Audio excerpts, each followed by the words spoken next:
नमस्कार साथियों, जय हिंद। मेरा नाम है प्रीतेश जोशी और आप सभी का स्वागत है कक्षा 12 के इतिहास विषय के अध्याय नंबर 5 की तरफ, जिसका नाम है प्रथम विश्व युद्ध और रूसी क्रांति। इस पूरी के पूरे अध्याय में हम समझने की कोशिश कर रहे हैं कि प्रथम विश्व युद्ध ने पूरे के पूरे विश्व में किस प्रकार सामाजिक तौर पर, आर्थिक तौर पर, राजनीतिक तौर पर बड़े परिवर्तन किए। साथ-साथ में हम देखेंगे कि प्रथम विश्व युद्ध से पूरी की पूरी दुनिया के अंदर राजनीति जो थी किस प्रकार बदल गई थी, उसके क्या प्रभाव पड़े, दुनिया के क्या ऊपर प्रभाव पड़े, इन सभी बिंदुओं के ऊपर अपन ने चर्चा करी थी। आज यानी कि भाग नंबर 2 के अंदर हम चर्चा करेंगे रूसी क्रांति। एक ऐसी क्रांति जिसने सर्वहारा सरकार की स्थापना करी, एक ऐसी क्रांति जिसने साम्यवादी सरकार का जो था वो पूर्णतः गठन किया और विश्व के अंदर एक नई विचारधारा को पूर्णतः बढ़ाया। मार्क्स की जो विचारधारा थी, उस विचारधारा को धरातल के ऊपर लेकर आकर विश्व के अंदर जितनी भी क्रांति हो रही थी, पूंजीवाद के खिलाफ क्रांति हो रही है, उपनिवेशवाद के खिलाफ क्रांति हो रही है, उन क्रांतियों को पूर्णतः बल प्रदान किया। तो चलिए चर्चा करेंगे साहब रूसी क्रांति के बारे में। रूसी क्रांति के बारे में सबसे पहले हम ध्यान रखेंगे कहानी के तौर पर, पूरी की पूरी कॉन्सेप्ट को समझ लेते हैं, फिर अपन कारण, प्रभाव, परिणाम सभी के बारे में चर्चा कर लेंगे। रूस की क्रांति, तो चलिए भाई एक थोड़ा सा कॉन्सेप्ट समझने के लिए कहानी सुन लो। भाई एक था राजा और एक थी रानी, और राजा और रानी की बड़ी इंपॉर्टेंट है कहानी, तो इस बात को समझो। जार नाम का एक राजा जो था वो रूस के ऊपर शासन करता था। ये जो राजा था वो अपने आप में पूर्णतः निरंकुश राजतंत्र की स्थापना करता है। निरंकुश राजा था। कैसे निरंकुश था कि साहब इसके ऊपर किसी का भी पूर्णतः दबाव नहीं था और इसके ऊपर जो प्रभाव था वो उसकी रानी का था और एक तांत्रिक जिसका नाम था रासपुतिन का था। अब इस निरंकुश शासन से जनता जो थी वो पूर्णतः परेशान हो गई थी। क्यों परेशान हो गई थी? सबसे पहले तो साहब इसके अधिकारी परेशान करते थे, कर इतना ज्यादा लगा दिया था, पूरी की पूरी रूस को युद्ध के अंदर पूर्णतः डाल दिया था। और हमें देखने को मिलता कि साहब सरकार का कोई अता पता नहीं था। जिसकी जो मर्जी थी, कुलीन वर्ग का आदमी, रासपुतिन, रानी जरीना, जिसकी जो मर्जी थी वो करते आ रहे थे। लेकिन जार का ना तो किसी के ऊपर कंट्रोल था, ना खुद उसका नेतृत्व जो था वो इतना ज्यादा शक्तिशाली था। अब इस निरंकुश राजतंत्र को खत्म करने के लिए एक क्रांति चलाई गई और उस क्रांति को कहेंगे साहब रूस की क्रांति, रशियन रिवॉल्यूशन, रूस की क्रांति 1917 के अंदर जो थी ये पूर्णतः हुई। पर इस क्रांति के होने के पीछे क्या कारण थे, इन कारणों के ऊपर चर्चा करते हैं। अगर हम रूस की क्रांति की बात करेंगे तो हमें यहाँ पर चार मुख्य कारण देखने को मिलते हैं। पहला है साहब राजनीतिक कारण, दूसरा है सामाजिक कारण, तीसरा है बौद्धिक कारण और चौथा है आर्थिक कारण। अब राजनीतिक कारण के बारे में बात करें। जब मैं बात करता हूं साहब कि रूस के अंदर निरंकुश शासन था, तो उस निरंकुश शासन ने लोगों के ऊपर इतना दबाव बना रखा था कि लोग बहुत ज्यादा परेशान हो रखे थे। रूस के अंदर हमें देखने को मिलता है कि द्यूमा नाम का एक संसद था, जैसे संसद होता है भारत के अंदर, वहां पे द्यूमा था, जिसको राजा अपने जैसे उसको लगता था, जब उसको लगता था भंग कर देता था, वापस से स्थापित कर देता था। यानी राजनीतिक तौर पर सिर्फ कुछ ही वर्ग के पास ताकत थी, जैसे कि चर्च, जैसे कि कुलीन वर्ग या फिर राजा या उसके अधिकारियों के पास। तो राजनीतिक तौर पर बड़ा शोषण किया जा रहा था। दूसरा हमें कारण देखने को मिलता है साहब सामाजिक कारण। रूस के अंदर हमें दो वर्ग देखने को मिलते थे। एक वो वर्ग जिनके पास विशेष अधिकार हैं, एक वो वर्ग जिनके पास विशेष अधिकार नहीं है। अब स्थिति क्या देखने को मिलती है साहब? जो विशेष अधिकार युक्त वर्ग है वो तो पूर्णतः रूस के अंदर खुश था, क्योंकि सारा का सारा शासन उसकी मुट्ठी में था। लेकिन जो विशेष अधिकार विहीन वर्ग था, उसके पास ना तो ताकत थी, ना संसाधन थे, ना ही किसी प्रकार का जीवन जीने का कोई बड़ा मकसद था। वो सिर्फ और सिर्फ एक सामान्य तौर पर, एक कमजोर तौर पर कृषक, मजदूर या सैनिक बनकर रह गया था। तो सब हमें देखने को मिलता है कि सामाजिक तौर पर यह बड़ा कारण था जिसे रूस की क्रांति हुई। तीसरा हमें देखने को मिलता है बौद्धिक कारण। विचार जो थे वो एक जगह से दूसरी जगह जा रहे थे। किसके विचार? टॉल्स्टॉय के विचार, या फिर कहूंगा साहब मार्क्स के विचार। तो ये सारे के सारे विचार जो थे वो एक जगह से दूसरी जगह जा रहे थे और अब लोगों को ये बात समझ में आई कि साहब हमें अपने अधिकारों के लिए लड़ना पड़ेगा, और ये बौद्धिक क्रांति होती है जिसे हम रूस की क्रांति के तौर पर जानते हैं। चौथा हमें देखने को मिलता है साहब आर्थिक कारण। अब आर्थिक कारण कैसे? कि साहब जनता के ऊपर बड़े स्तर पर शोषण हो रहा था, कर ज्यादा लगाए जा रहे थे, युद्ध जो है वो इतने ज्यादा थे कि जो आर्थिक बोझ जो थी वो डाल रहे थे जनता के ऊपर। साथ साथ में हमें देखने को मिल रहा था कि जो कृषक वर्ग था उसमें से काफी सारे लोग जो थे वो सैनिक बन चुके थे। सैन्यवाद का इतना बढ़ावा हो जाता था कि सेना को ताकतवर बनाने के लिए सैनिकों की भर्ती बड़े स्तर पर की जा रही थी। तो कृषक वर्ग जो था वो अपने आप में कमजोर हुआ, कृषि अपने आप में कमजोर हुई। स्थिति हमने देखा कि आर्थिक स्थिति बड़ी खराब होती गई। रोटी की मांग के लिए जो है वो महिलाएं, मजदूर, काफी सारे लोग जो है वो बड़े-बड़े प्रदर्शन करते हैं और रूस की क्रांति होती है। तो चलिए इन चारों कारणों की तरफ अपन चलते हैं, एक-एक बिंदु की तरफ चर्चा करें। सबसे पहले साहब राजनीतिक कारण। राजनीतिक कारण क्या? रूस के जार की सत्ता जो थी वो निरंकुश थी। पहला कॉन्सेप्ट समझो ध्यान से, आराम से। निरंकुश कैसे थी? सब निरंकुश शासन वो होता है जिसके ऊपर कोई अंकुश ना लगा सके। जैसे हमारा प्यारा भारत देश है, तो इसके अंदर चाहे कार्यपालिका हो, न्यायपालिका हो या विधायिका हो, इन तीनों के ऊपर जो है वो कोई ना कोई अंकुश लगा सकता है। कैसे साहब? आपस में पूर्णतः अंकुश लगा सकते हैं। न्यायपालिका जो है वो कार्यपालिका और विधायिका के ऊपर अंकुश लगाती है। उसी तरीके से हमें देखने को मिलता है कि कार्यपालिका के ऊपर अंकुश विधायिका और साथ-साथ में न्यायपालिका लगाती है। तो आपस में एक चेक एंड बैलेंस का मेथड है। लेकिन रूस का जो ज़ार था, वो पूर्णतः निरंकुश शासन था। चर्च कुलीन वंशीय सामंत वर्ग तथा प्रतिक्रियावादी अधिकारी जो थे, वो उसका तंत्र जार की स्वेच्छाचारिता को प्रोत्साहित कर रहा था। 1905 की क्रांति के फलस्वरूप कुछ सुधार किए भी गए और द्यूमा की स्थापना की गई, लेकिन जब तब जो है इसको पूर्णतः भंग कर दिया जाता था। द्यूमा क्या है बेटा? तो अपने को ध्यान रखना है साहब, संसद है। तो द्यूमा की स्थापना तो करी गई, लेकिन जब तब चाहते इसको पूर्णतः भंग कर दिया जाता। अब यहां पर कॉन्सेप्ट समझो। चर्च के पास ताकत है, प्रीस्ट जो पादरी वर्ग है उसके पास ताकत है। कुलीन वंशीय लोग यानी हमें देखने को मिलेगा जो अभिजात वर्ग है, ताकतवर वर्ग है, उनके पास जो है वो पूर्णतः ताकत है। लेकिन हम इस बात से कह सकते हैं कि कुछ लोगों के पास पूर्णतः असीमित ताकत, लेकिन जो बड़ा वर्ग है उसके पास कोई भी राजनीतिक ताकत नहीं। जार निकोलस द्वितीय की अगर मैं बात करता हूं, तो वो भी अपने पूर्वजों की निरंकुशता की नीति जो है वो जारी रखा। यार ये जो जार था ना, हमें यहां पर देखने को मिल रहा था कि इसके जो राजवंश, जो इसका वंश था, उसका शासन 300 साल से रूस में चलता आ रहा था। तो हमें देखने को मिलता था ये भी अपने पूर्वजों की निरंकुशता की नीति जारी रखना चाहता था, किंतु वह दुर्बल चरित्र का व्यक्ति था। अब दुर्बल चरित्र का व्यक्ति होगा तो साहब नेतृत्व की ताकत नहीं होगी, नेतृत्व की ताकत नहीं होगी तो स्थिति कभी भी फायदेमंद नहीं रहेगी। ये हमें पूर्णतः देखने को मिलता है। उस पर जरीना का अत्यधिक प्रभाव था। जरीना एक भ्रष्ट साधु रासपुतिन के प्रभाव के अंदर थी। जरीना एक भ्रष्ट साधु रासपुतिन के प्रभाव में। ये रासपुतिन जो था एक तांत्रिक था, एक साधु था, जो बड़े सामान्य वर्ग से उठते हुए और रूस की सत्ता की असली ताकत बन जाता है। अब इस बात को समझो। देखो, ये तो है जार। जार के ऊपर हमें देखने को मिलेगा कि साहब किसका प्रभाव है, तो हम देखेंगे साहब जरीना का प्रभाव है। जरीना के ऊपर किसका प्रभाव है, तो हम देखेंगे साहब रासपुतिन का प्रभाव। और साथ साथ में सिर्फ इतना ही नहीं, जार के ऊपर जो अभिजात वर्ग है, जो कुलीन वर्ग है, उसका भी पूर्णतः प्रभाव है। तो अब जार इस पूरी की पूरी सत्ता को कैसे चलाएगा? तब सेना की मदद से चलाएगा। अपने शासन को पूर्णतः केंद्रीकृत करके रखेगा। जो भी आवाज उठाएगा उसके खिलाफ जो है वो सेना भेज देगा। तो स्थिति इतनी पूर्णतः दयनीय होती जा रही थी। जरीना के अतिशय हस्तक्षेप से प्रशासन तथा युद्ध व्यवस्था में अव्यवस्था जो थी वो पूर्णतः फैल गई। इस अत्याचारी नौकरशाही के प्रति जनता के अंदर बहुत आक्रोश। रूस की जनता जो थी वो रूसीकरण की नीति के कारण बहुत ही ज्यादा असंतोष के अंदर थी। अब स्थिति पूर्णतः दयनीय बढ़ती जा रही थी कि जनता के अंदर आक्रोश पूर्णतः बढ़ता जा रहा था कि साहब आक्रोश इतना ज्यादा हो गया कि हम जब इस पूरे के पूरे देश के अंदर रह रहे हैं तो हमें भी कुछ ना कुछ तो राजनीतिक सत्ता होनी चाहिए। पर प्रश्न यहां पर उठता है कि क्या सिर्फ राजनीतिक कारण ही इस पूरी की पूरी क्रांति का जनक बनता है क्या, या राजनीतिक कारण ही सिर्फ इस क्रांति को जन्म देने के पीछे था क्या? नहीं, तो हमें देखने को मिलेगा साहब सामाजिक कारण भी था। तो एक एक बिंदु के ऊपर चर्चा करते हैं। रूस के अगर समाज की बात करूं तो साहब रूस के समाज जो था वो दो गुटों के अंदर, या फिर मैं कहूंगा साहब दो वर्गों के अंदर बटा हुआ था। और वर्ग कैसे बटे हुए थे साहब? संसाधन के आधार। एक तो वो वर्ग संसाधन, और साथ साथ में इसको अपन थोड़ा सा अधिकार भी जोड़ लेते हैं। अधिकार भी जोड़, संसाधन और अधिकार के हिसाब से। एक तो वो वर्ग जिसके ऊपर संसाधन खूब थे, यानी जिसे हम कहेंगे साहब विशेष अधिकार युक्त वर्ग। एक तो ये।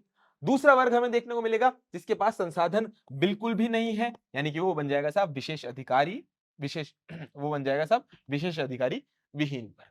अब स्थिति क्या हो जाएगी साहब? हमें देखने को मिलेगा इन दोनों वर्गों के बीच में संघर्ष चलेगा। क्यों? क्योंकि इसके पास संसाधन है, इसके पास पूरी तरीके से अधिकारी है, विशेष अधिकारी युक्त वर्ग है, ये पूरी तरीके से विशेष अधिकारी विहीन वर्ग है। तो साहब हमें देखने को मिलेगा कि इन दोनों वर्गों के बीच में संघर्ष की स्थिति उत्पन्न होगी और वो क्रांति को जन्म देगी। रूसी समाज में व्याप्त असमानता, असमानता कौन सी साहब? राजनीतिक असमानता, सामाजिक असमानता, आर्थिक असमानता बड़े स्तर पर व्याप्त थी। और इसी के कारण इसी असंतोष भी क्रांति के लिए जो है वो उत्तरदायी था।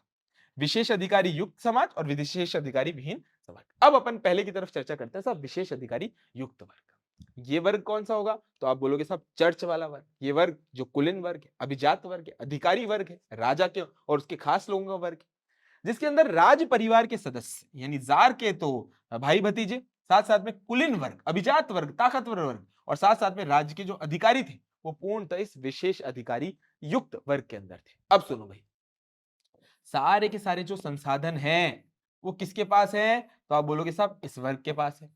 सारी की सारी जो राजनीतिक सत्ता है वो किसके पास है? तो आप बोलोगे साहब इसके पास है। सामाजिक तौर पर कौन ताकतवर है? तो आप बोलोगे साहब इसके पास। तो यानी हम देखेंगे कि हर तरीके से ये वर्ग जो था वो अपने आप में बड़ा ताकतवर था। लेकिन जब इस वर्ग की जनसंख्या की बात करेंगे तो ये तो सिर्फ कुछ सैकड़ों में, हजारों में लोग थे। इस वजह से हमें देखने को मिलता है कि ये संघर्ष होना अपने आप में लाजमी था। दूसरी तरफ कौन था? सब विशेष अधिकारी विहीन वर्ग। इसके अंदर कौन आएंगे? सब इस वर्ग के अंदर कृषक, किसान आएंगे, मजदूर आएंगे और दास भी यहां पर पूर्णतः मुख्यतः देखने को मिलते हैं। ये वो वर्ग है जिनके ऊपर ना तो आर्थिक शक्ति है जिनके पास, ना ही जिसके पास सामाजिक वर्चस्व है और ना ही जिसके पास राजनीतिक सत्ता है। यानी यह वर्ग जो है वो निर्धन, पीड़ित वर्ग है, जो स्थिति के अंदर परिवर्तन चाहता था। कैसा परिवर्तन चाहता था? कि साहब हमें भी हमारी सत्ता मिले, हमें भी राजनीतिक तौर पे, आर्थिक तौर पे, सामाजिक तौर पर सत्ता मिले। तो इस वजह से ये बड़ा स्तर पर परिवर्तन चाहता था। 19वीं शताब्दी के उत्तरार्ध के अंदर औद्योगिक क्रांति की शुरुआत होने से संगठित मजदूर वर्ग भी पूर्णतः यहां पर उभर रहा था। संगठित मजदूर वर्ग भी यहां पर पूर्णतः उभर रहा है। अब इस बात को ध्यान से समझो। देखो, जब मैंने कहा कि साहब ये जो उद्योग की क्रांति थी, जिसे हम औद्योगिक क्रांति कह रहे हैं, ये पूरी की पूरी यूरोप के अंदर फैली। यूरोप में फैलते फैलते ये रूस के अंदर पहुंचती है और जैसे ही रूस के अंदर औद्योगिक क्रांति होती है तो कृषक वर्ग, दास वर्ग, इनके अलावा भी एक नया वर्ग बनता है। वो था साहब मजदूर और मध्यम वर्ग। अब ये वर्ग क्या करता है? साहब ये अपने आप में बड़ा ताकतवर था। मैक्सिमम लोग जो है वो मजदूर के तौर पर काम कर रहे थे, तो इनकी भी अपनी खुद की आकांक्षाएं। इस वर्ग के अंदर समाजवादी विचारधारा का बड़े स्तर पर प्रचार हुआ और 1917 की क्रांति के प्रथम चरण में इसी मध्यम वर्ग ने नेतृत्व की भूमिका जो थी वो पूर्णतः निभाई थी। अब देखो भाई, मध्यम वर्ग जो है वो ऐसा क्या है उसके पास जो नेतृत्व की भूमिका निभाएगा? क्योंकि देखो भाई, इसके पास तार्किकता है,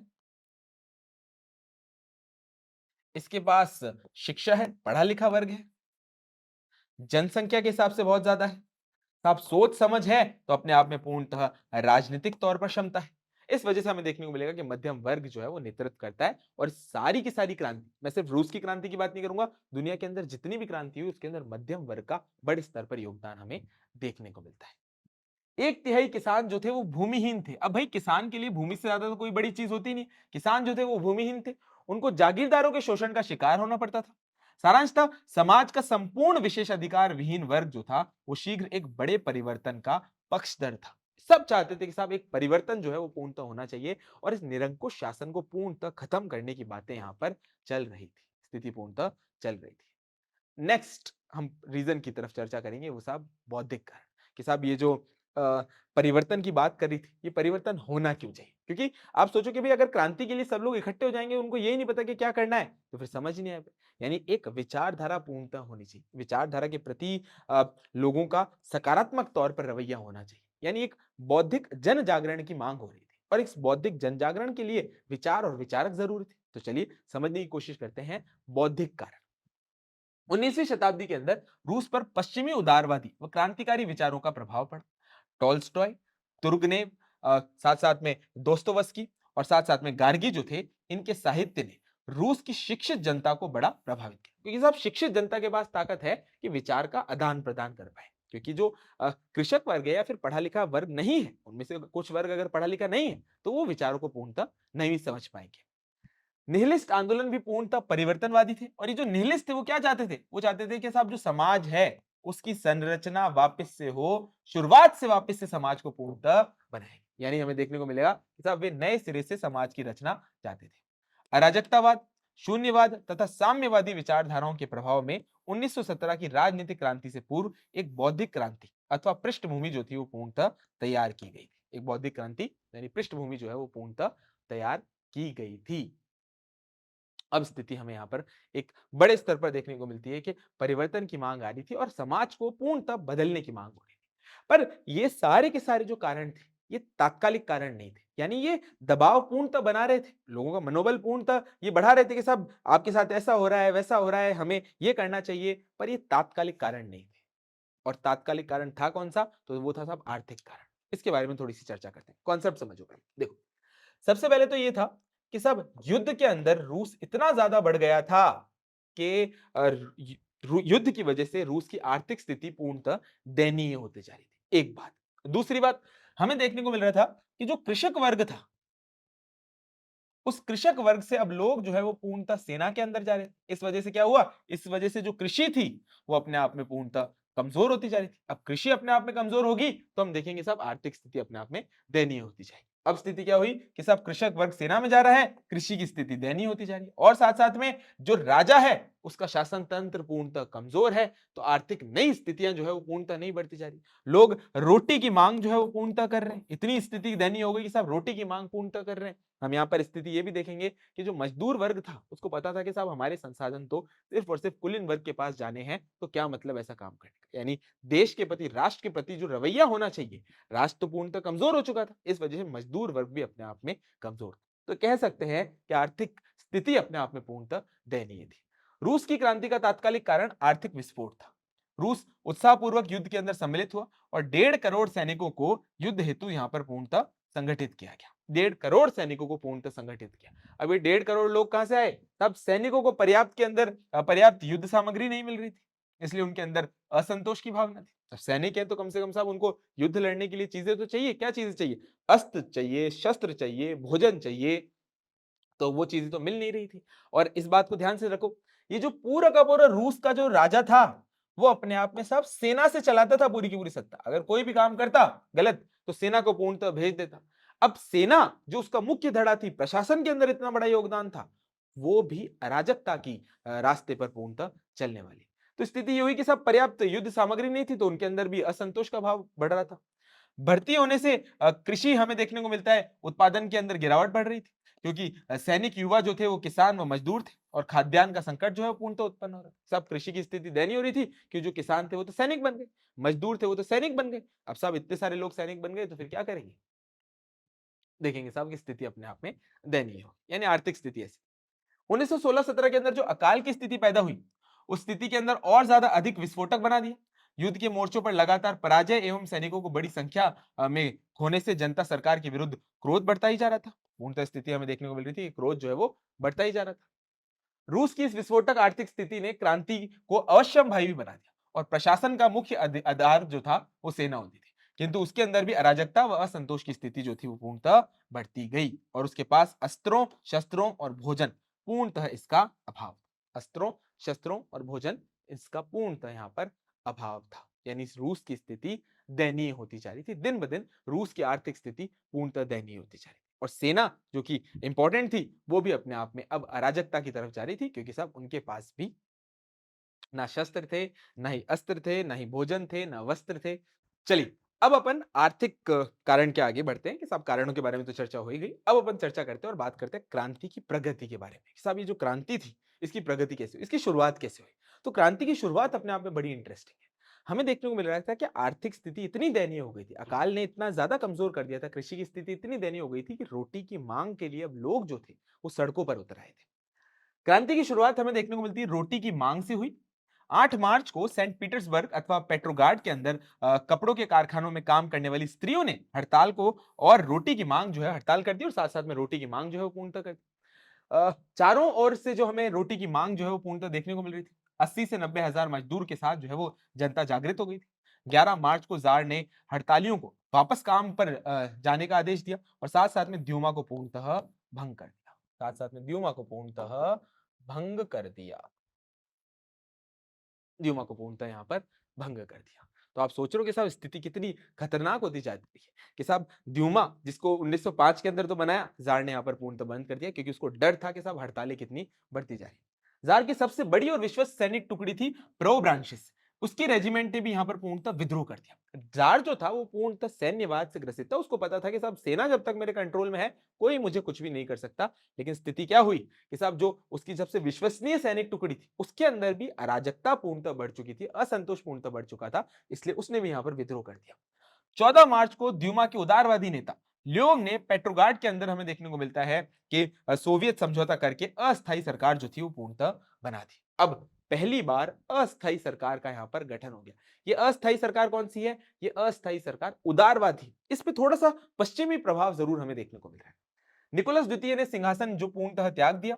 इस प्रकार 3 शताब्दियों पुराना जो रोमनफ राजवंश था उसका शासन पूर्णतः समाप्त हो गया। सोचो 300 साल पुराना रोमनफ राजवंश जो था वो पूर्णतः समाप्त हो गया। कितनी बड़ी स्थिति हुई थी। यानी हम ये देखेंगे कि साहब क्रांति की प्रगति कैसे हुई कि एक रोटी की मांग से रोमनफ राजवंश ने का समाप्ति हुई। क्रांति का स्वरूप कैसा था? ये जो अस्थायी सरकार थी इसका स्वरूप हमें मध्यम वर्गीय देखने को मिल रहा था। भूमिपति, उद्योगपति, साथ साथ में उच्च नौकरशाही वर्गों के प्रतिनिधि थे। क्रांतिकारी समाजवादी दल का प्रतिनिधि केरेंस्की कर रहे थे, जो कि सैनिकों तथा कृषकों का भी यहाँ पे प्रतिनिधित्व कर रहे थे, यानी मध्यम वर्ग का बड़ा प्रभाव था। इस सरकार का मुख्य लक्ष्य था कि संवैधानिक उदारवादी सरकार का पूर्णतः गठन करना। संवैधानिक उदारवादी सरकार का पूर्णतः गठन करना। अब देखो कहानी के अंदर बड़ा ट्विस्ट आएगा जब अपन इसके अन्य उद्देश्य पढ़ेंगे। युद्ध को अधिक सक्रियता से जारी करना पड़ेगा। ये पूरी तरीके से ऐसा ये मैं कहूंगा साहब ताबूत के अंदर आखिरी कील बनता है इस अस्थायी शासन का, जिसने इस पूरे शासन को खत्म कर दिया। देखो क्या हुआ, ये युद्ध को अधिक सक्रियता से जारी रखना चाहते थे। देखो जनता किससे परेशान थी? सब युद्ध से परेशान थी, क्योंकि युद्ध की वजह से राजनीतिक तौर पर और बड़े स्तर पर आर्थिक तौर पर एक दबाव महसूस हो रहा था। और जो नया शासन आया वो भी क्या कर रहा है? युद्ध को पूर्णतः जारी रखना और सक्रियता से जारी कर रहा है। तो इस वजह से जनता इसको भी पूर्णतः पसंद नहीं करेगी। भूमि की समस्या पूर्णतः हल करना, निजी संपत्ति के अधिकार को सुरक्षित करना, चलो यहां तक तो स्थिति थी, लेकिन हमें देखने को मिल रहा है ये जो अस्थायी शासन था वो भी अब धीरे धीरे कमजोर होने वाला था। और इसकी कमजोरी के पीछे कौन था? तो साहब बोल्शेविक दल था। इस कॉन्सेप्ट को समझो। बोल्शेविक दल का कार्यक्रम भी अत्यंत प्रभावशाली था, जो कि सेना, श्रमिकों और किसानों और सामान्य जनता सभी को पूर्णतः आश्वस्त कर रहा था। बोल्शेविकों ने दृढ़ता तथा कर्मठता थी। उनको लेनिन का चमत्कारिक नेतृत्व जो था वो पूर्णतः प्राप्त था। जो बोल्शेविक थे उनके तौर पे हमें देखने को मिलती है कि सब लेनिन का चमत्कारी नेतृत्व जो था वो पूर्णतः था उनके पास था। अस्थायी सरकार की युद्ध समर्थक नीति ने जनता में उसके प्रति आक्रोश जो था वो पूर्णतः बढ़ा दिया। अब अस्थायी सरकार क्या चाह रही है? वो ये चाह रही है कि सब युद्ध जो है वो होना चाहिए, जनता उसके विरुद्ध है। तो हमें देखने को मिलेगा जब एक ताकत कमजोर होने लगती है तो दूसरा ताकत जो है उसके ऊपर प्रभाव स्थापित कर लेती है। राजतंत्र समाप्त हुआ, मध्यम वर्गीय आंदोलन, अस्थायी सरकार का गठन होगा। अस्थायी सरकार अब धीरे धीरे गठन होने लगी, जनता ने उसका भी विरोध किया तो बोल्शेविक दल ने अपनी सत्ता बढ़ा दी। बोल्शेविक 9 नवंबर 1917 को अस्थायी सरकार से राजनीतिक सत्ता छीनने में पूर्णतः सफल रहते हैं। और हमें देखने को मिलता है कि बोल्शेविक दल ने अब इस अस्थायी सरकार के गठन के पीछे कुछ ही समय में हमें देखने को मिलता है उसको कमजोर करके हटा दिया। यानी हमें समझने की कोशिश करेगी जिस चमत्कारिक व्यक्ति की हम बात करने वाले हैं, या फिर मैं कहूंगा साहब एक क्रांति के बाद के सबसे बड़े मैं कहूंगा साहब अधिनायक की बात करने वाले हैं, तो वो है साहब लेनिन।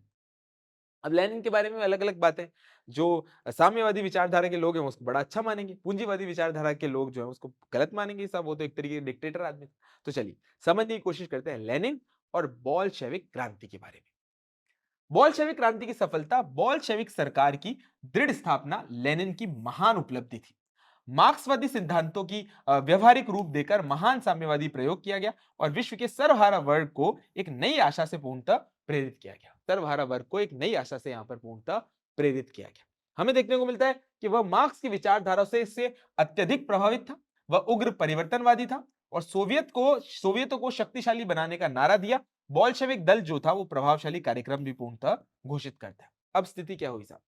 जो जनता ने जो चीज चाह रहे थे कि साहब हम परिवर्तन चाह रहे हैं, ये पूर्णतः एक उग्र परिवर्तनवादी था। इसने युद्ध का समर्थन न करते हुए बोल्शेविक दल को पूर्णतः अपने आप में बढ़ाया और जो लोग चाह रहे थे उसको पूर्णतः माना बढ़ाया। अब देखो भाई, जब श्रमिक वर्ग एक हो जाए, सेना एक हो जाए, किसान एक हो जाए, गरीब एक हो जाए, जब ये सारे के सारे एक हो जाएंगे तो हम देखेंगे साहब कि वो वर्ग कितना ताकतवर होगा, सर्वहारा वर्ग की स्थापना कर दी जाएगी।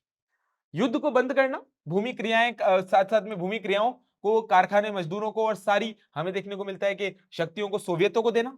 7 नवंबर को उसके कुशल नेतृत्व के अंदर बोल्शेविक क्रांति जो थी वो सफल हुई।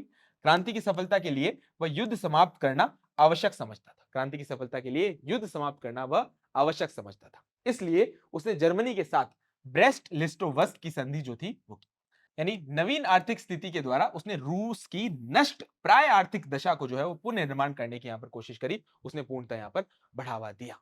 सोचो भैया, ये ऐसी नीतियां थी जिससे रूस जो था वो अपनी बड़ी ताकत के तौर पर बनता जा रहा था। तो चलिए अब समझने की कोशिश करते हैं कि साहब ये जो रूस की क्रांति थी उसके प्रभाव क्या हुए। पहले तो आप ये समझो, रूस की क्रांति एक नहीं दो थी। अब आप बोलोगे साहब 1917 वाली तो हुई, उसके बाद कौन सी हुई? देखो, पहली क्रांति कौन सी हुई? जब राजतंत्र को समाप्त करके मध्यम वर्गीय उदारवादी सरकार का गठन होता है, जो कि अस्थायी सरकार के तौर पर कहा था, पहली क्रांति वो। उसके बाद उस सरकार को भी हटाकर और बोल्शेविक दल अपनी सत्ता को स्थापित करता है, सर्वहारा वर्ग की सत्ता को स्थापित करता है, वो हो गई दूसरी क्रांति। तो चलिए हम रूसी क्रांति के प्रभाव के बारे में चर्चा करेंगे।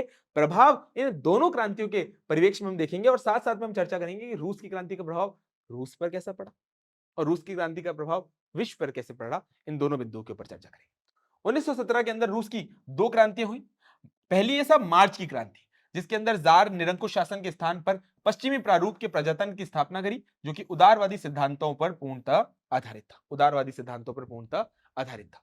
दूसरी बात, दूसरी क्रांति थी साहब नवंबर की, जो कि बोल्शेविकों द्वारा की गई, संपन्न हुई, जिसके अंदर हमें अस्थायी उदारवादी सरकार को उखाड़ फेंका, जिसकी वजह से रूस के अंदर सर्वहारा वर्ग की अधिनायक तंत्र जो था वो पूर्णतः स्थापित हुआ। बोल्शेविक क्रांति के फलस्वरूप पहली बार विश्व में मार्क्सवादी सिद्धांत के अनुसार सरकार बनी। देखो, मार्क्सवादी जो विचार था वो सिर्फ और सिर्फ किताबों तक ही सीमित था, लेकिन पहली बार धरातल के ऊपर एक शासन व्यवस्था की स्थापना की जाती है, और वो शासन स्थापना करने के पीछे बोल्शेविक दल जो था वो पूर्णतः समर्थित था। तो सोचो भैया, किताबों का एक विचार जो है वो पूर्णतः धरातल के ऊपर आता है। पहली सर्वहारा वर्ग की स्थापना की सरकार का गठन जो है स्थापना की जाती है। चलिए, अब हम इस प्रभाव को समझने की कोशिश करते हैं दो दृष्टि से। एक तो साहब रूस की क्रांति का प्रभाव रूस के ऊपर, और दूसरा रूस की क्रांति का प्रभाव विश्व के ऊपर। देखो, रूस की क्रांति का प्रभाव रूस के ऊपर तो ये पड़ता है कि साहब वहां की जो वर्ग विहीन यानी क्लासलेस समाज बनाने का जो सपना था वो पूर्णतः यहाँ पर पूरा होने वाला था। ये बात बिल्कुल समझ लो साहब, वर्ग विहीन। साथ साथ में रूस की जो आर्थिक स्थिति थी, अब वो पहले से बेटर होने वाली थी। रूस की राजनीतिक स्थिति जो थी वो अपने आप में और ज्यादा बढ़ने वाली थी, और वो दुनिया का ताकतवर देश जो है वो पूर्णतः बनने वाला था। एक तो ये प्रभाव। दूसरा हमें प्रभाव देखने को मिलता है साहब विश्व पर प्रभाव। विश्व पर प्रभाव कैसे कि साहब दुनिया के अंदर अब जितनी भी परेशानियां थी साहब, कहीं पर भी राजा खराब है, कहीं पर भी हमें देखने को मिलता है कि पूंजीवादी धड़ा शोषण कर रहा है, या फिर कहीं पर जो है हमें देखने को मिल रहा था कि उपनिवेशवाद जो है वो फैल चुका है। तो साहब सारे के सारे देशों को लगा कि ये जो रूसी विचारधारा, ये जो साम्यवादी विचारधारा है, ये ही हमारी सारी समस्याओं का एक हल है।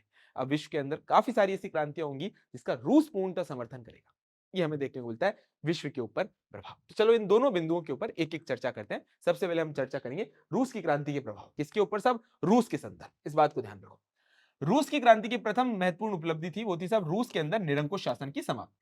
कौन सा निरंकुश शासन? साहब जार निकोलस का निरंकुश शासन। इतने कुलीन वर्ग तथा चर्च की शक्ति का भी यहां पर पूर्णतः विनाश कर दिया गया। क्यों? क्योंकि जार किसके साथ था? उसके साथ कौन थे? सब चर्च का ताकतवर वर्ग था। साथ में देखने को मिलेगा कुलीन वर्ग था।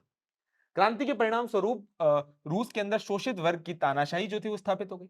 नई सरकार ने आर्थिक समानता के आदर्श को प्राप्त करने के लिए नीति यहां पर पूर्णतः अपनाई। नीति यहां पर पूर्णतः अपनाई। क्रांति के समय तक रूस जो था वो पश्चिमी देशों के विकास की दौड़ में बहुत पीछे था, किंतु 1928 के अंदर अपनाई गई पंचवर्षीय योजना से तीव्र गति से आर्थिक विकास हुआ, और कुछ क्षेत्रों के अंदर रूस पश्चिमी देशों से भी पूर्णतः आगे निकल गया। अब देखो क्या हुआ। लेनिन के बाद हमें देखने को मिलता है कि जो आर्थिक नीतियां उस दौरान बनी गई उससे सिर्फ और सिर्फ रूस की बढ़ोतरी नहीं हुई, हमें देखने को मिलता था कि रूस को एक ऐसा स्तंभ मिला जो कि इसको और दूसरे देशों से और ऊपर उठा लेगा, और वो क्या था? सब पंचवर्षीय योजना। अब पंचवर्षीय योजना से क्या हुआ साहब कि 5 साल का एक बढ़िया प्लान बनाया जाएगा। उस प्लान के अंदर हम किस प्रकार से कृषि के क्षेत्र को तगड़ा कर सकते हैं, किस प्रकार से हम उद्योगों को पूर्णतः बढ़ावा कर सकते हैं, हम किस प्रकार से हमारे जो अलग अलग आर्थिक गतिविधियां हैं उनको और बढ़ा सकते हैं, इसके लिए एक बढ़िया प्लान बनाया जाएगा। और उस प्लान के तहत 5 साल तक काम किया जाएगा, जिससे हमने जो एक तरीके से जो हमने डिमांड रखी है, जो हमने गोल सेट किए हैं कि साहब ये हमारा ध्येय है, उन ध्येय के अनुसार जो है वो कार्य किए जाएंगे। और ये पंचवर्षीय योजनाएं रूस के लिए तो बड़ी तगड़ी ताकतवर साबित हुई। क्रांति के परिणाम स्वरूप जमींदारों जागीरदारों को समाप्त कर भूमि को किसानों के अंदर पूर्णतः बांट दिया गया। अब सोचो भाई, कृषक वर्ग कितना ज्यादा खुश हुआ होगा कि साहब सालों की जो अधीनता थी उसको समाप्त करके अब किसानों के बीच में जो है भूमि बंट चुकी थी। कालांतर के अंदर कृषि उत्पादन में वृद्धि इसी का परिणाम हुई थी। इस क्रांति ने सामाजिक समानता के आदर्श को स्वीकार करते हुए कुलीन वर्ग के विशेषाधिकारों को यहाँ पर पूर्णतः समाप्त कर दिया। जो अभिजात वर्ग था, जो कुलीन वर्ग था, उसके सारे के सारे जो विशेषाधिकार थे उसको समाप्त कर दिया। साथ साथ में अब वैज्ञानिक दृष्टिकोण की यहाँ पर पूर्णतः बातें की गई। वैज्ञानिक और तकनीकी शिक्षा पर जोर दिया गया। साथ साथ में 16 वर्ष तक शिक्षा जो थी वो अनिवार्य कर दी और निःशुल्क भी कर दी। बात समझ में आ गई सब सोवियत रूस को कि अगर हमें देश के तौर पर बढ़ना है, राष्ट्र के तौर पर बढ़ना है, तो हमारी शिक्षा अनिवार्य होनी चाहिए, साथ साथ में निःशुल्क होनी चाहिए। ये अपने आप में इंपॉर्टेंट बात है। अब हम चर्चा करेंगे साहब विश्व के ऊपर क्या प्रभाव पड़ा। तो देखो भाई, औद्योगिक बोल्शेविक क्रांति का हमें देखने को मिलता है विश्वव्यापी प्रभाव था।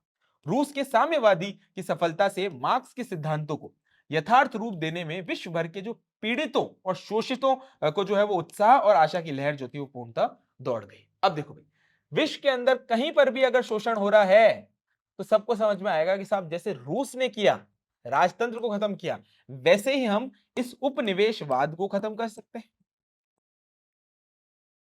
हम इस जो राजतंत्र है उसको खत्म कर सकते हैं और साथ साथ में हम ये जो पूंजीवादी शोषण है उसको पूर्णतः खत्म कर सकते हैं, उसको पूर्णतः खत्म कर सकते हैं, उसको पूर्णतः खत्म कर सकते हैं। ये बातें जो है वो बड़े स्तर पर देख देख कर जाने लगी। अब सोचो भैया कितना बड़ा स्तर पर जो है वो एक परिवर्तन लाने की बात थी। स्थिति ये हुई कि साहब रूस में सर्वहारा के हाथों में सत्ता आ गई। उसके जाने के कारण जो है विश्व के जो पूंजीपति थे उन्होंने उनको श्रमिकों के प्रति अपना दृष्टिकोण बदलना पड़ा और श्रम कल्याण को यहां पर पूर्णतः महत्व दिया। देखो भाई कैसे हुआ कि औद्योगिक क्रांति अगर आप पढ़ते हो तो आपको समझ में आता है कि अब श्रमिकों को एक जानवर की तरह इस्तेमाल किया जाने लगा था। लेकिन जैसे ही ये जो रूस की क्रांति हुई तो सबको समझ में आ गया कि हो सकता है आने वाले समय में ये श्रमिक जो है वो उठ खड़े हुए और आवाज उठाने लगे और यहाँ पर भी क्रांति हो जाए। इसलिए उनके श्रम कल्याण को यहाँ पर महत्व दिया गया। साथ साथ में श्रम कल्याण की कुछ योजनाएं जो है वो हर देश के अंदर अपने अपने स्तर पर बनाई गई। रूस की क्रांति ने अंतरराष्ट्रीयवाद को जो है वो पूर्णतः मजबूत किया। रूस की क्रांति ने अंतरराष्ट्रीयवाद को पूर्णतः मजबूत किया। अनेक समस्याएं जिन्हें राष्ट्रीय समस्या समझा जाता था अब वैश्विक संदर्भ में देखा गया। रूसी क्रांति ने भारत जैसे उपनिवेश में चल रहे अंतर जो राष्ट्रीय आंदोलन था उसको बड़ा प्रोत्साहन दिया। और रूस ये बात जानता था कि साहब जहां जहां क्रांति हो रही वो क्रांति किसके खिलाफ होगी, या तो राजा के खिलाफ या पूंजीवादियों के खिलाफ या फिर उपनिवेशवाद के खिलाफ विस्तारवाद के खिलाफ। तो साहब भारत के अंदर भी उपनिवेशवाद के खिलाफ क्रांति हो रही थी। पश्चिमी देश ब्रिटेन के खिलाफ क्रांति हो रही थी। तो रूस ने सोचा भाई अच्छा मौका है, इसलिए भारतीय क्रांति को भी पूर्णतः बल दिया। रूस ही पहला वह देश बना जिसने साम्राज्यवाद की कटु आलोचना करी तथा पीड़ित राष्ट्रों की स्वतंत्रता का पक्ष लिया। क्रांति के बाद सोवियत सरकार ने असमानता के आधार पर हुई सभी संधियों को पूर्णतः रद्द कर दिया गया और सामाजिक आर्थिक समानता की यहां पर पूर्णतः बात की गई। रूस ने ही विश्व के सामने सर्वप्रथम पंचवर्षीय योजना के द्वारा तीव्र आर्थिक विकास किया। हमें देखने को मिलता है नियोजित विकास किया और इसका उदाहरण प्रस्तुत किया जिसका अनुकरण नवोदित राष्ट्रों ने किया। उन राष्ट्रों के लिए ये एक मैं कहूंगा कि साहब ऐसा विचार बढ़ा कि साहब अभी अभी नया राष्ट्र बना है और उनको ये समझ नहीं आ रहा कि अब हम हमारे देश को बढ़ाएं कैसे। तो उन्होंने इस पंचवर्षीय योजना सारी सबसे इंपॉर्टेंट तौर पे एक नियोजित विकास का ढांचा जो था वो पूर्णतः बनाया। रूस की क्रांति के बाद सोवियत रूस विश्व की शक्ति के रूप में उभरा और उसने विश्व में हर कहीं समाजवादी आंदोलन और क्रांति को समर्थन दिया, साथ साथ में आर्थिक मदद भी की। लेकिन इसका एक नकारात्मक प्रभाव यह पड़ा कि साहब नकारात्मक ये हुआ कि सोवियत रूस की पश्चिमी अमेरिका के प्रति कटुता जो थी वो बढ़ी और शीत युद्ध की होड़ जो थी वो पूर्णतः शुरुआत होती गई। यानी पूरा का पूरा विश्व जो था अब आपस में बंटने वाला था। देखो इस पूरे के पूरे कॉन्सेप्ट को ध्यान से समझते चलो। देखो प्रथम विश्व युद्ध की शुरुआत कब हुई साहब 1914 के अंदर, चलता कब से साहब 1918 तक। बीच में ही हमें देखने को मिलता है 1917 के अंदर रूसी क्रांति होती है ना, रूस की क्रांति होती है। साथ साथ में हम देखते हैं कि साहब क्या हुआ कि साहब 1917 के बाद अब रूस जो था वो धीरे धीरे ताकतवर बढ़ता जा रहा था। दूसरी स्थिति हमने देखी साहब 1939 से लेकर 1945 तक द्वितीय विश्व युद्ध हो गया, सेकेंड वर्ल्ड वॉर हो गया, द्वितीय विश्व युद्ध हो गया। अब ये बात हुई कि साहब 1945 के बाद दुनिया के अंदर अब दो धड़े बन गए थे। आप कहोगे साहब कौन से दो धड़े? देखो एक तो है साहब रूस जो कि साम्यवादी विचारधाराओं का गढ़ है, ताकतवर देश, वो साम्यवादी विचारधारा को पूर्णतः बढ़ा रहा है। साहब विश्व की ताकत कौन बनेगा? साहब रूस बनेगा, साम्यवादी विचारधारा बनेगी। दूसरी तरफ जो इसी समय पर हमें देखने को मिलेगा कि साहब प्रथम विश्व युद्ध के साथ साथ में बड़ी ताकत के तौर पर उभर रहा था वो था अमेरिका। और वो किसका प्रतिनिधित्व कर रहा था? वो प्रतिनिधित्व कर रहा था पूंजीवादी शासन का। अब वो पूंजीवाद का पूर्णतः बढ़ोतरी करेगा, यानी पूंजीवाद और साथ साथ में साम्यवाद की लड़ाई होने वाली थी। अमेरिका और पूर्णतः रूस की लड़ाई होने वाली थी, पर यह लड़ाई कौन सी थी? ये अप्रत्यक्ष लड़ाई थी। और ये अप्रत्यक्ष पूरा का पूरा विश्व जो था वो दो गुटों के अंदर बढ़ जाएगा। एक गुट कौन सा होगा साहब? एक गुट तो होगा अमेरिका और दूसरा गुट कौन होगा जिसकी मैंने बात कर ली साहब? सोवियत रूस। ये पूंजीवादी, ये साम्राज्य, इन दोनों के बीच में हमें युद्ध देखने को मिलेगा। युद्ध कौन सा है साहब? अप्रत्यक्ष युद्ध है, यानी वो पूरी तरीके से शस्त्र विहीन युद्ध है। इस तरीके से युद्ध बढ़ता जाएगा, शीत युद्ध चलता जाएगा और 1990 के दशक में आकर शीत युद्ध खत्म होगा, जब सोवियत रूस खत्म होकर अब सिर्फ और सिर्फ रशिया या रूस देश जो है वो पूर्णतः रह जाएगा। चलिए अब थोड़ा सा इस चैप्टर का पूरा सारांश देख लेते हैं। कुछ इंपॉर्टेंट बिंदु जो हमने पढ़े उनको रिवाइज भी कर लेते हैं जिससे चीजें समझ आ सके। क्रांति के प्रथम विश्व युद्ध के बाद संपूर्ण विश्व के अंदर एक नवीन सामाजिक, आर्थिक व राजनीतिक जागृति उत्पन्न हुई। विश्व में प्रथम बार जो है वो साम्यवादी विचारधारा का पूर्णतः उदय हुआ और 1917 की रूस की क्रांति की फलस्वरूप हुई। क्रांति ने विश्व में नवीन राजनीतिक ध्रुवीकरण को जन्म दिया। कौन सा ध्रुवीकरण साहब? शीत युद्ध का ध्रुवीकरण। शीत युद्ध कौन सा युद्ध है साहब? ये शस्त्र विहीन युद्ध है, यानी इसके अंदर शस्त्रों का इस्तेमाल पूर्णतः नहीं किया जाएगा। शस्त्रों का इस्तेमाल जो है वो पूर्णतः नहीं किया जाएगा, नहीं किया जाएगा। क्लियर हो गई यहां तक बात? कोई टेंशन वाली बात नहीं है। चलो, क्वेश्चन कौन-कौन से बन सकते हैं? रूसी क्रांति के परिचय के ऊपर क्वेश्चन बन सकते हैं, इसके कारण के ऊपर बन सकते हैं, प्रवृत्ति के ऊपर बन सकते हैं, स्वरूप के ऊपर बन सकते हैं, प्रगति के ऊपर बन सकते हैं, साथ-साथ में इसके जो प्रभाव पड़े विश्व के ऊपर, रूस के ऊपर, उनके ऊपर भी क्वेश्चन बन सकते हैं। तो आज की क्लास यहीं तक ही। आशा करता हूँ आपको ये क्लास अच्छी लगी होगी। मिशन ज्ञान के परिवार के साथ बने रहें और इन क्लासेस को निरंतर शेयर कीजिए। अंत में एक ही बात, भारत है मेरी जान और मिशन है मेरा ज्ञान। जय हिंद, जय भारत और जय राजस्थान। Thank you.